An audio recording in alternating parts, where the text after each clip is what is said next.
Ako urong dito, and I said I would stake my honor, my life, and even the presidency.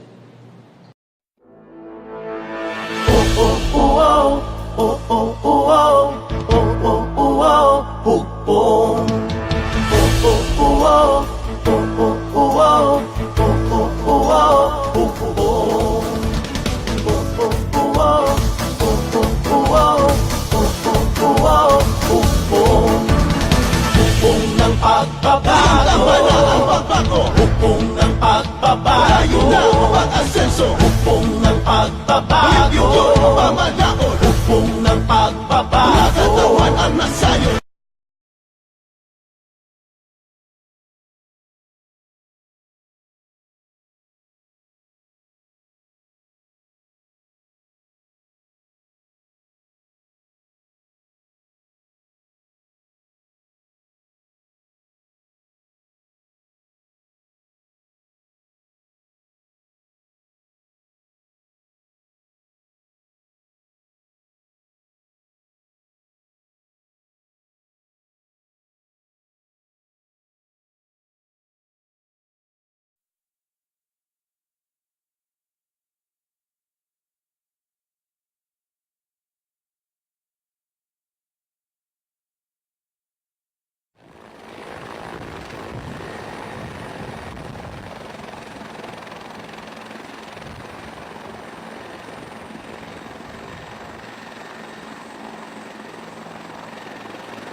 Ladies and gentlemen, President Rodrigo Roa Duterte, Republic of the Philippines. Pangulo para sa pagbabago. Sawa na ang bayan ko sa magnanakaw na tao.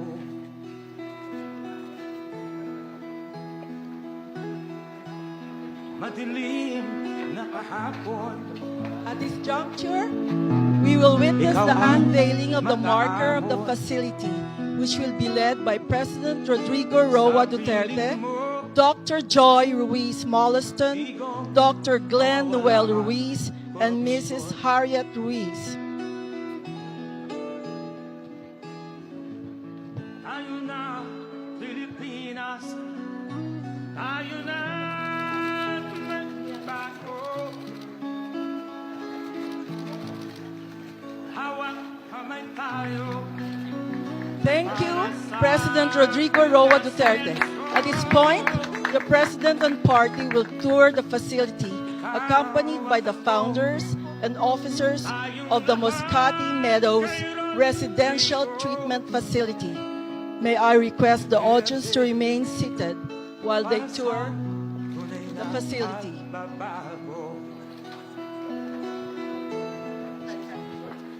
Here's a little information about the Moscati Meadows Residential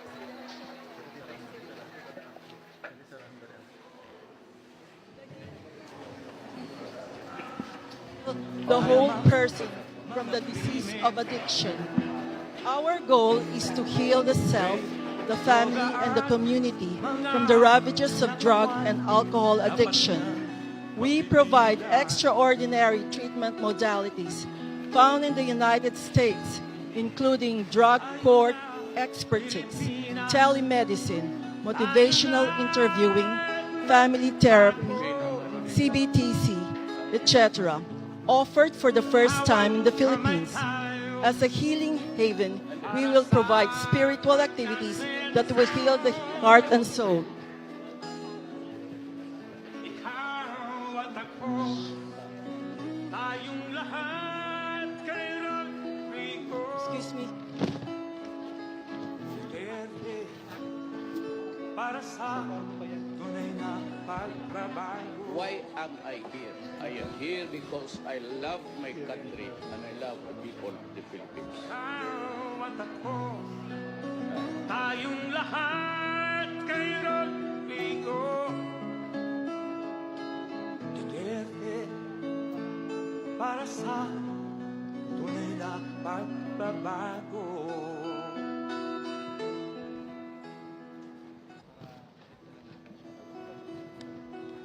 Hawak na lang.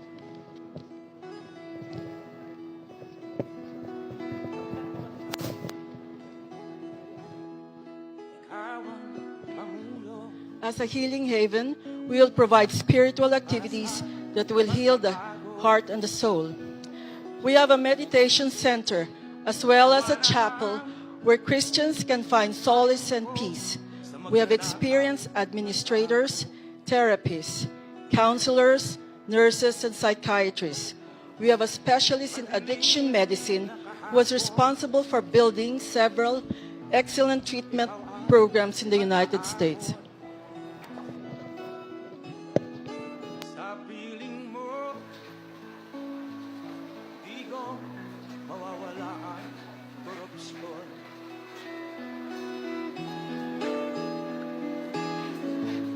Tayo na, Pilipinas. Tayo na magbago.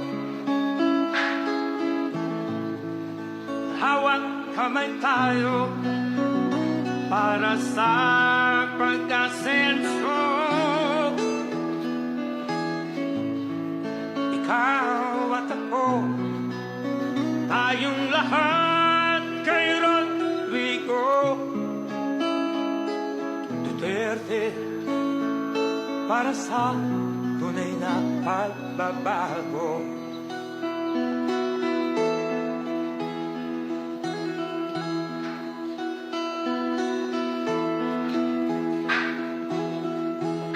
Masdan mo ang paligid, alam ang mga krimen, rape, droga at mga nakawan, dapat na mapigilan.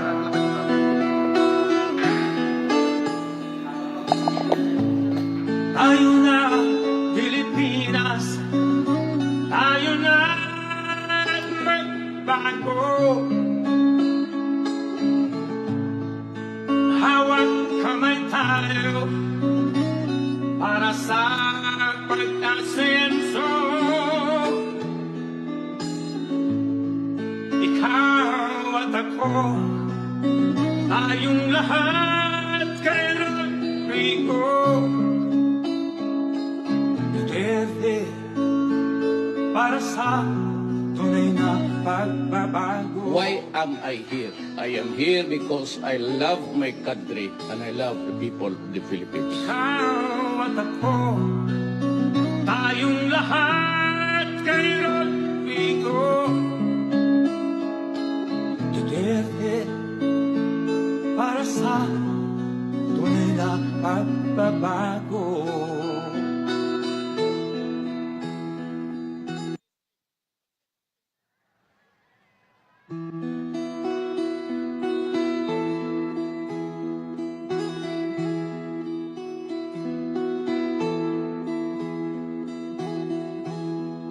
Ikaw ang Pangulo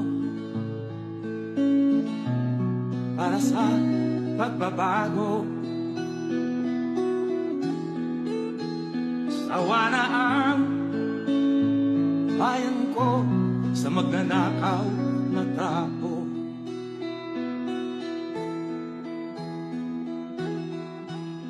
Madilim na kahapon, ikaw ang mataahon. Sa piling mo, di ko mawawala ang korupsyon.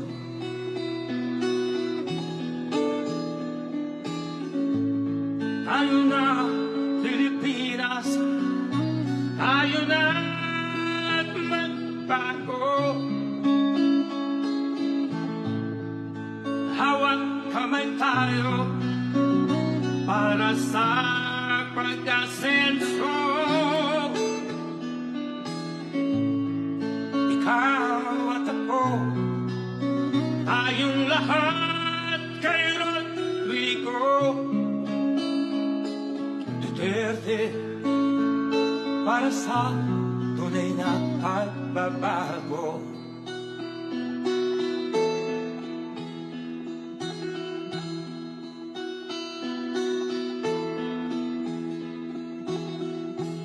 Masdan mo ang paligid,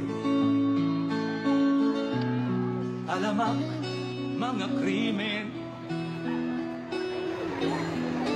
rape, droga at mga nakawan, dapat na mapigilan.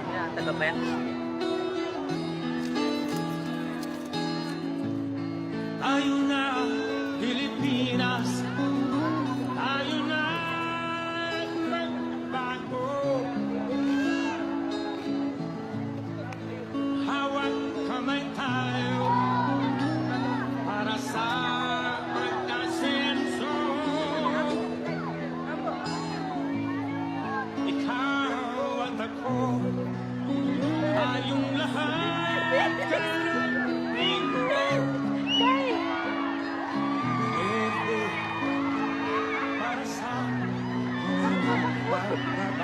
Why am I here? I am here because I love my country and I love the people of the Philippines. Tayong lahat kay Rodrigo Duterte, para sa tunay na pagbabago.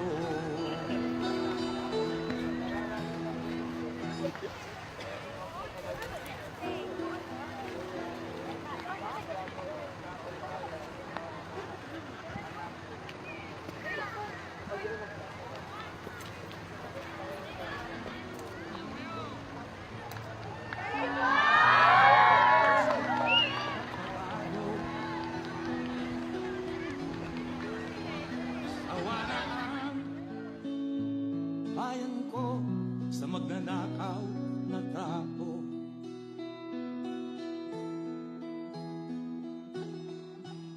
Madilim na kahapon, ikaw ang mataahon. Sa piling mo, di ko mawawala ang korupsyon.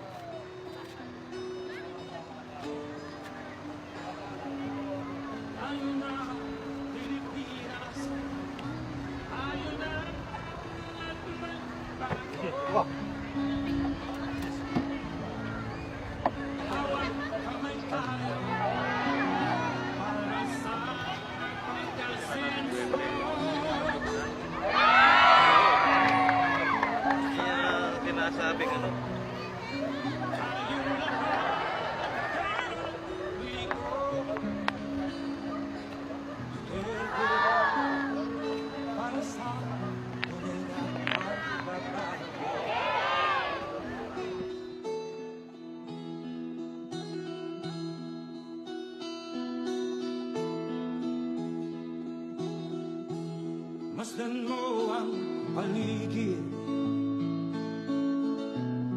alam ang mga krimen, rape, droga at mga nakawan, dapat nga mapigilan.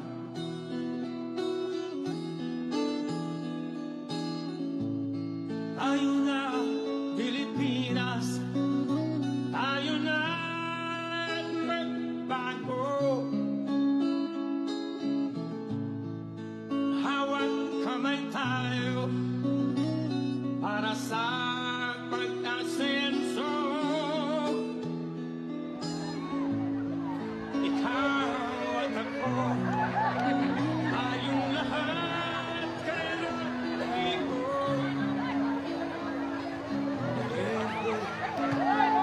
Para sa mga Here because I love my country and I love the people of the Philippines. tayong lahat kailangan.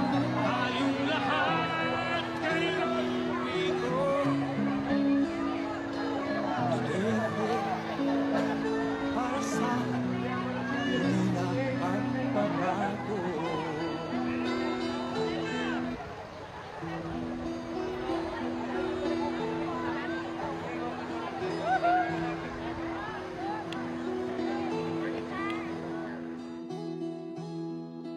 Ikaw ang Pangulo para sa pagbabago.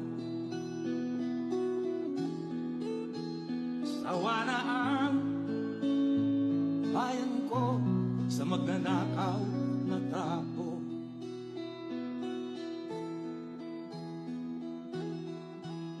Madilim na kahapon, ikaw ang mataahon. Sa piling mo, di ko mawawala ang korupsyon.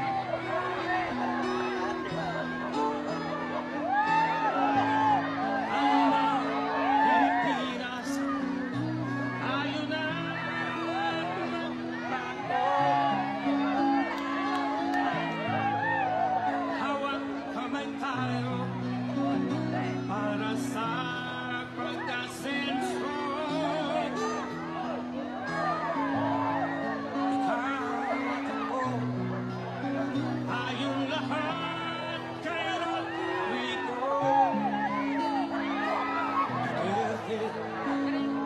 Para sa tunay na pagbabago.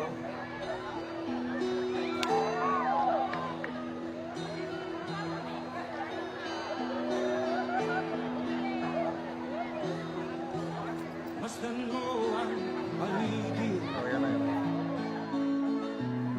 alam ang mga krimen, rape, droga at mga nakawan, dapat nga mapigilan.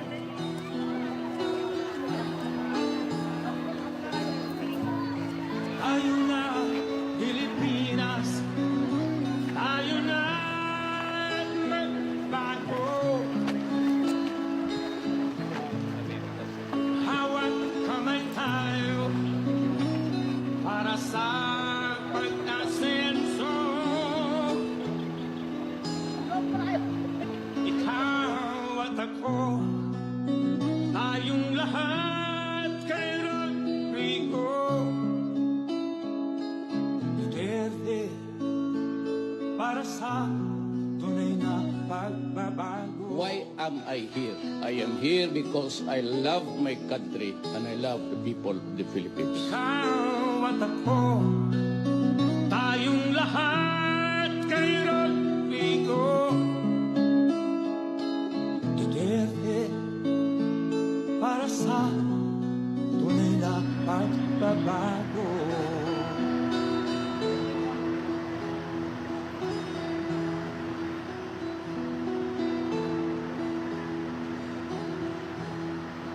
Ikaw ang Pangulo para sa pagbabago. Awa na ang bayan ko sa magnanakaw na tao.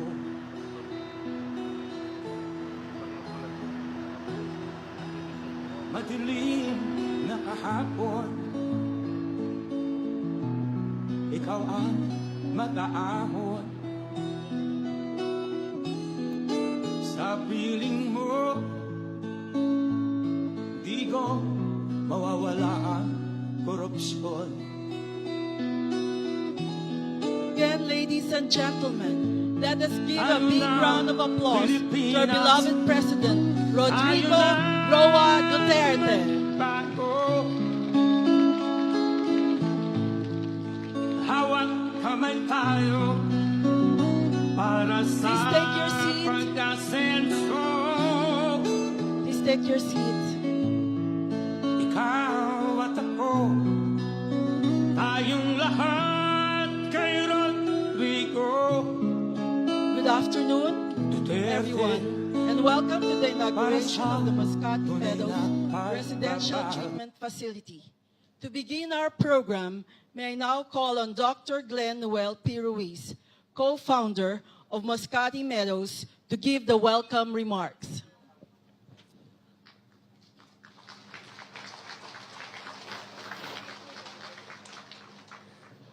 Mayor Rodrigo Roa Duterte, President of the Philippines, and other dignitaries, good afternoon. Thank you very much for joining us in the inauguration of Mascati Meadows. It is such a beautiful day, though it is warm, but for sure our hearts are warmed by your presence, Mr. President. Our family welcomes each and every one of you for gracing this eventful day. We are very grateful for your presence, and in particular, our beloved President Rodrigo Duterte. Once again, thank you very much and enjoy this day.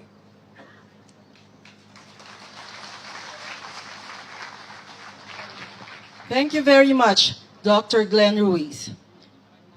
And now to give us a short overview of Mascati Meadows, may I call on the founder, Dr. Joy P. Ruiz Molliston, and to introduce our guest of honor and speaker.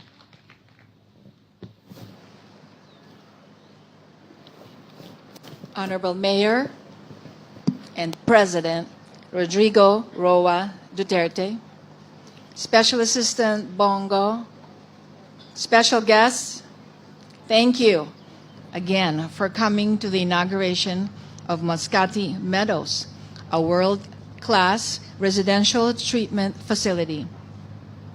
My father, Vicente B. Ruiz, one of the first aviators in the Philippines, married a local girl from Laur. My mother, Oria Tan Padilla, a teacher during World War II. My father, a Death March survivor, was then just released as a prisoner of war by the Japanese. His obsession was to own a cattle ranch, and so he purchased this property, which was in foreclosure at that time. At one point, he had 150 heads of cattle. Before he died, he sold the cattle. Then we, the children, took over and we decided to convert it into an orchard. Planting mangoes, pili, calamansi, ilang-ilang, ginger, kumquat, bananas, grapes, and mulberry. Then we added goats, sheep, carabaos, and horses. In 1996, President Fidel Ramos visited Washington State, and I was handpicked as one of the successful Filipinos in the community. When I told him I was a pioneer addictionologist, he told me that I was a brain drain and that I had to help the Philippines. Then, 3 years ago, when President Duterte became president, I was given the opportunity to consult and help. Shortly after, we decided that we wanted to help the country in a more concrete way by setting up a model residential inpatient drug treatment program. We have named our facility Moscati Meadows after an Italian physician saint, Giuseppe Moscati, who was named Doctor to the Poor. We are very positive that this residential treatment facility will be a showcase to the world. We plan to adhere to international standards so that we can put the Philippines on the map when it comes to drug addiction treatment. Please allow me to introduce our guest of honor and speaker, President Rodrigo Roa Duterte, President of the Philippines.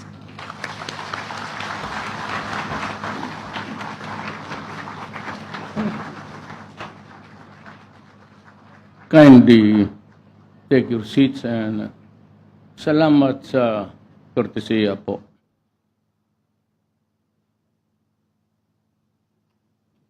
I have about 2 pages. It's getting dark.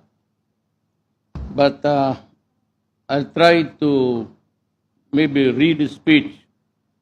It is somebody else's toil, not mine. But in fairness, marami kasi akong in an instant visit to this place, I asked the poor people, what's your problem? Or problems? And they say it's land and water. At this time of our national life,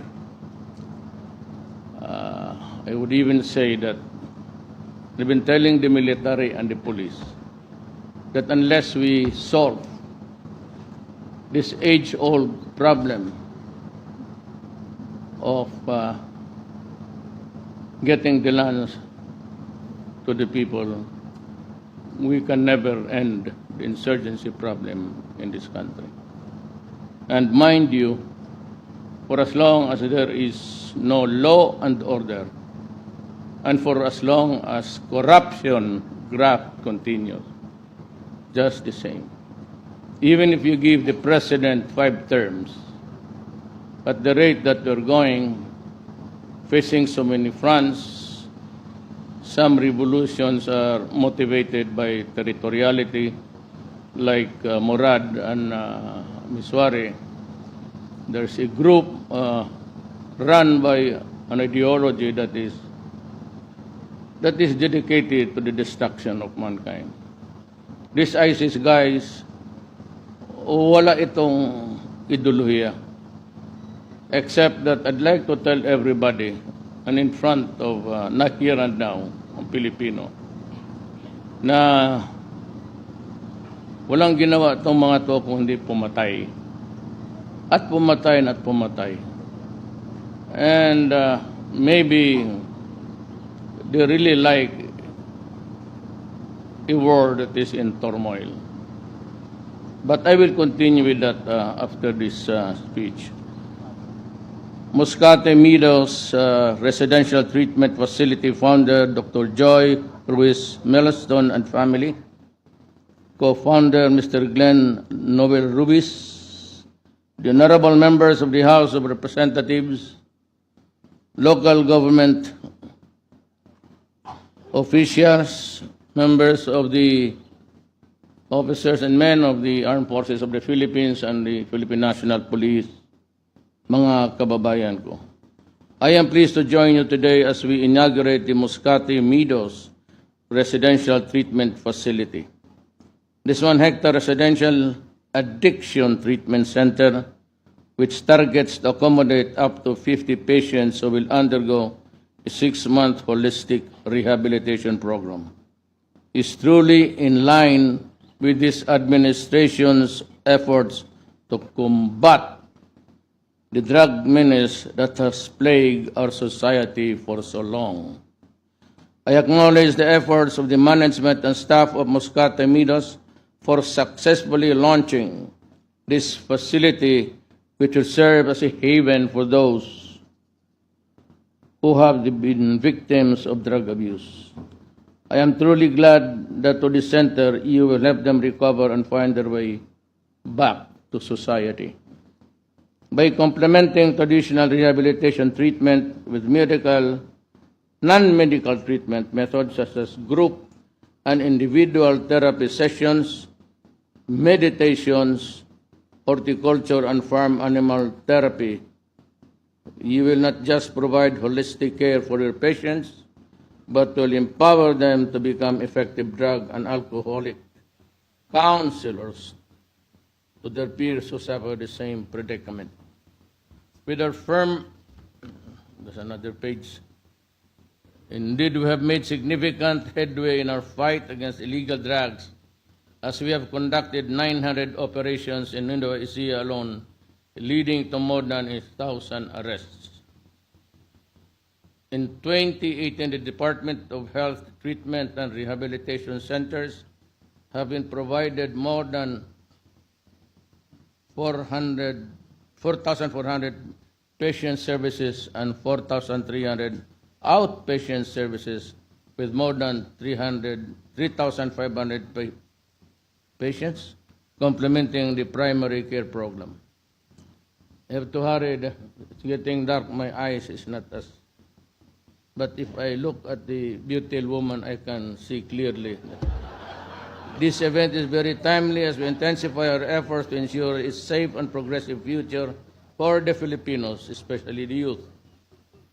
By reforming drug dependence, we do not effectively combat the scourge, but also give our kababayans a chance to start productive lives anew with their families and loved ones. I encourage all our countrymen to actively participate in nation building by supporting this administration, its campaign in eradicating illegal drugs, criminality, and corruption. With our firm commitment and solidarity in this important fight, I have no doubt that we will be able to rebuild and strengthen families that were once threatened by this menace. Together, let us keep our communities and our country safe, secure, and peaceful.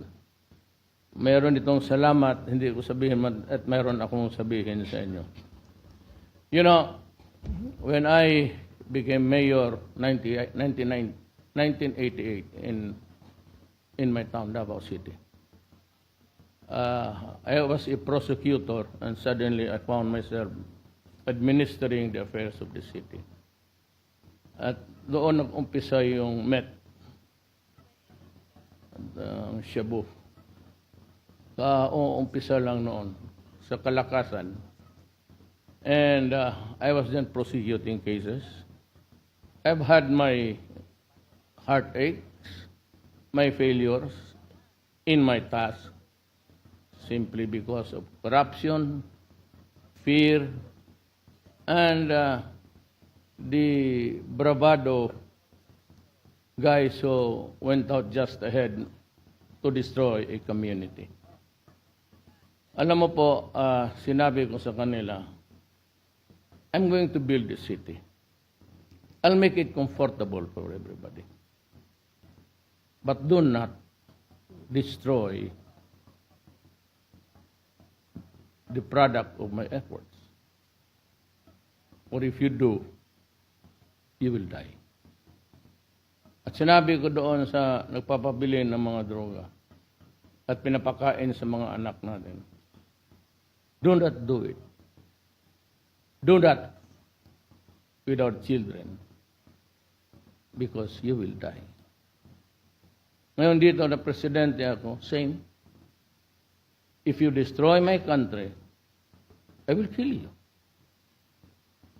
So be it. Human rights. Fine, you can shout to the heavens. You can call God and intervene. Or if you continue to sell shabu, cocaine, and the drugs that are deleterious and toxic and can cause death to the Filipino, I will kill you. Period. Kaya I'm happy that there are some Filipinos, well-meaning ones, would like to help us. And for those who can really afford,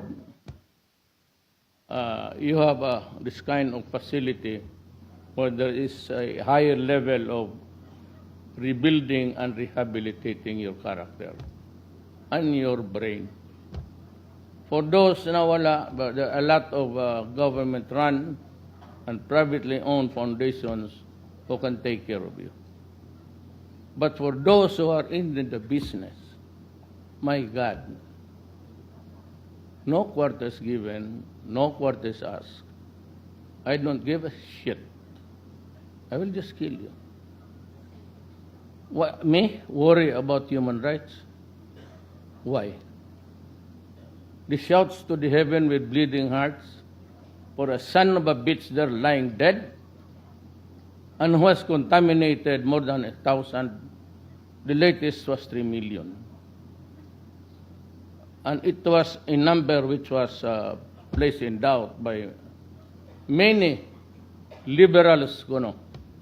Well, go ahead. You can argue with us eternally. But I said, as of last count, I think the more accurate number is 3 million. 3 million Filipinos rendered slaves to a drug called shabu. And when their brain shrinks, they are reduced to inutility. So for intents and purposes, they cease to exist and be productive. Ang problema nito, if it is the head of the family who gets contaminated, that family, when the average children of a Filipino says something like 3-4. Pag tinamaan niyang breadwinner, the money that he receives from whatever toil that he would do for the family, instead of that money going to the table for food, it is spent on shabu. And then the father is in hotel. The mother does not know where to go. And the sons and daughters stop schooling. And we create a social problem. And on and on and on. 3 billion addicts is no joke to me. I can cut you to pieces 1,000 times. I hate drugs because you do not fuck with my countrymen. Do not do it. Because, basta ganito lang ako, I was a mayor of a small corner in the Philippines. This is the only country that I have. I hate even going to other places. I hate most of those who invaded our country, took up the fat of the land, and subjugated us for many years. That to me is not a funny thing. And even if it happened 2 centuries ago or 500 years ago, but still the Filipino still is suffering until now. Ngayon, sa kahirap natin ito, with the there's a lot of trade, tarification, and everything. There's going to be a slowing down. And this is also generated by the uncertainty by the Americans, and even the Europeans are, they don't know what to do. What's up? What's on the table? What's the card on the table? Tapos pahirapan mo ang Pilipino. Hindi ko kaya yan. Hindi ko kaya. No? Madali magpatay ng tao pag galit ka. Madali. Ano? You just shoot him and leave them. It's just a piece of carcass after that. But to destroy my country, Kasi pumasok na ang Mexico. Sinulosa. And they have connected with the Bamboo Triad of Asia. There seems to be a blossoming of criminals globally, and we are fighting a global war against drugs. Hindi kita papatawarin, just like terrorism. I'll return the courtesy. So it's just a matter of letting them understand that even if you are on the other side, you do not monopolize evil in your mind. We have ours, and I can do better than what you can, 100 times over. That goes for the terrorists and those of the drug people. They are coming in. Today's newspaper says it came from Covina, and it was shipped here. Drugs is being produced everywhere, imported, coming in by air, by ship and land. So what are we going to do? I've said to the military, but 4 days ago, I had a command conference, tapusin na natin ito.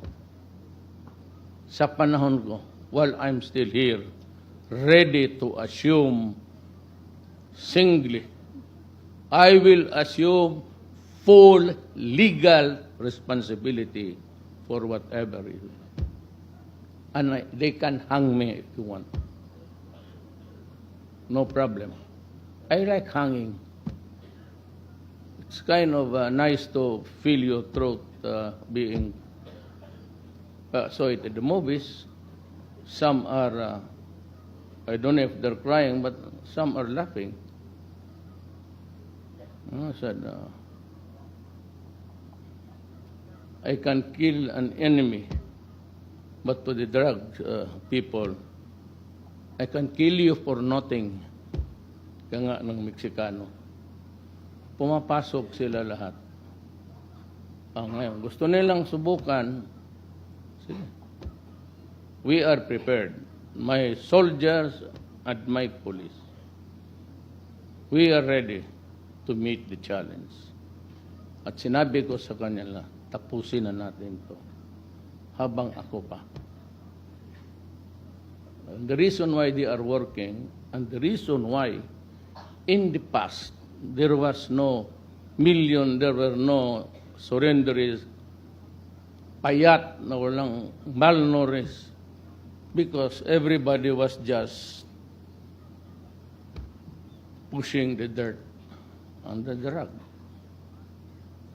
And I said I will finish this war against drugs in 6 months. Putang ina. I did not realize that if I become president, I was fighting my own government. From the customs to the police generals, lahat nasa droga. I didn't realize that, sabi ko, if there is no law and order, my advice to the military, I was listening to a narrative to cut corruption. Then I was presented, and I don't know if there's a cabinet member here.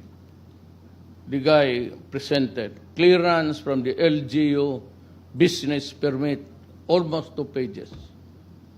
There was this complaint that it took DAR 2 years to process. And there is a proposal, an application in NEDA that is already there, or was there, or is still there for 25 years. Kaya ako nag-walk out. Kaya ang presenta, LGU, permit, assessors, treasurer. In Davao, you can get the permit in 3 days. Beyond that, you explain to me why. Wag hindi, sampalin kita, sipain kita sa boss, I'll assign you to well. Talaga nanampal ako. Takot ako, kaya lang, I have to really show that talagang galit ako. Ngayon, itong custom, sabi nila, hindi daw talaga, it's an incurable cancer. Pinatake over kong army, tingnan natin. Ang utos ko, barilin mo, patatang buhay. Pag ayaw magpasabi sa'yo, wag. Pag sinabi kong wag. Naman sa Davao, dito, pag sinabi kong putang ina mo, wag mong gawin yan. Kasi talagang yayariin kita. Yung hindi nakinig, police officers, mga general, mga mayor, ayun. Di ba tinawag ko, well, I called all the mayors and all the governors of this country. Sinabi ko sa kanila, tanungin ninyong mayor ninyo, Adre, pareho lang tayo, nahihiya ako it leaves a bad taste in the mouth to say this. Kasi I do not consider, that's why I do not want to be called president. Sabi ko, mayor lang ako. Sabi nila si Duterte never transitioned from mayor to presidency. True. Bastos ang bunganga. True. Eh bakit ko ibahin sa presidente? Ang presidente ang dito sa akin. Di ayaw mo, di wag. Ayaw mo makinig sa akin, mamutang ina. Di wag. Eh kung galit ako, talaga nagpuputang ina ako. Kasi ba naman kung ikaw yung presidente dito tapos makita mo ganito. Nananinipa pa ako ng undersecretary, so totoo lang. Sa muka. Sinipa ko sa muka. Putang ina tong hindi kayo makinto, litse kayo. Yan lang kasi ang maiwan ko. Hindi naman ako summa cum laude. It took me 7 years to finish high school. From kindergarten to the bar exam, 75 lang ako. So, I do not have credentials na. Basta ako, trabaho lang tayo. But never, I will never allow public interest. Ayaw ko talaga. Ayaw ko, noon pa, mayor pa ako. Sa awa ng Diyos, I've been mayor for 23 years sa Davao. Tuloy-tuloy ako, congressman, vice mayor ng anak mo until the presidency. Wala ho akong talo. Kaya ko ayaw ko magpatalo nitong drogang to. Kaya ko talaga patayin yung mga putang ina. Sabi ko, tapusin natin. Ako na ang okay lang. Pero in the meantime, kayo, totoo. Kaya ayaw ko talaga. There is one thing na, do not harm my country. Do not harm, especially. Kaya mga NPA nakikinig dyan ngayon.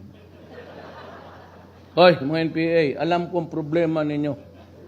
Kung hindi alam kung punta dito, hindi ko alam. Kaya may mapapuntahin ako Lunes dito, wag ninyong hayaan ninyo at tubig pati. I will declare land reform in this area next week. To date, I have distributed, Maguindanao was the other night, 60,000 titles. Ito, ubusin ko talaga ito. And then, Sagay, doon yung pinagpatayan ng itong mga komunista nag-aaway-aaway doon.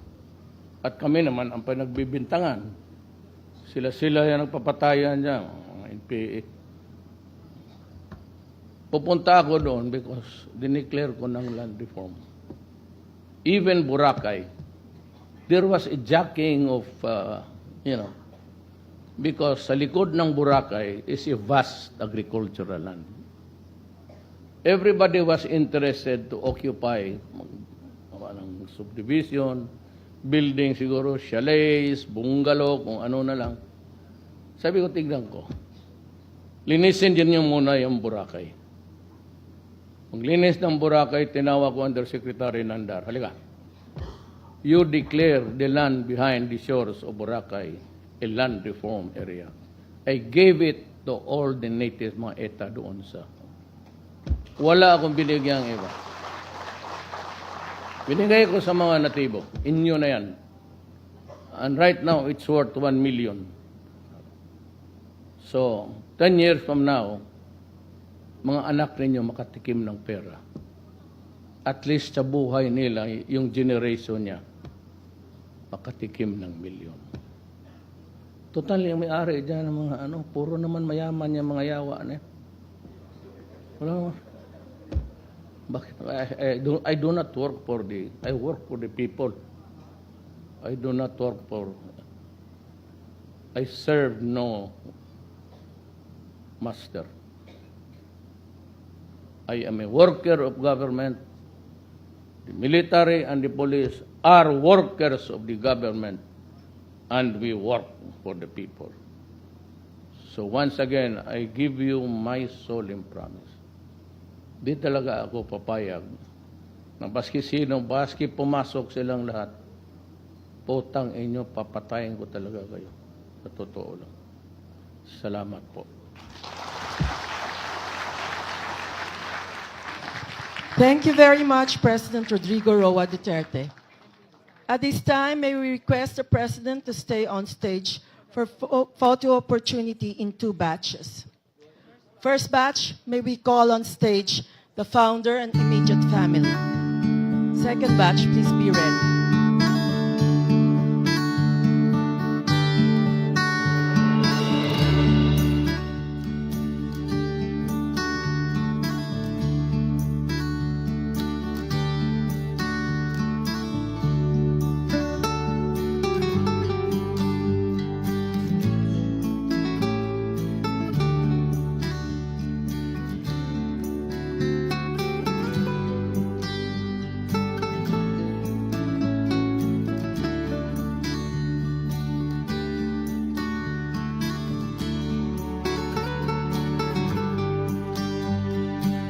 Thank you very much. We call on stage the friends of the donors.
That concludes our program for this evening. Thank you, Mr. President. Thank you very much, President Rodrigo Roa Duterte. We are greatly honored by your presence. Rest assured of our continued support in your quest for a progressive Philippines.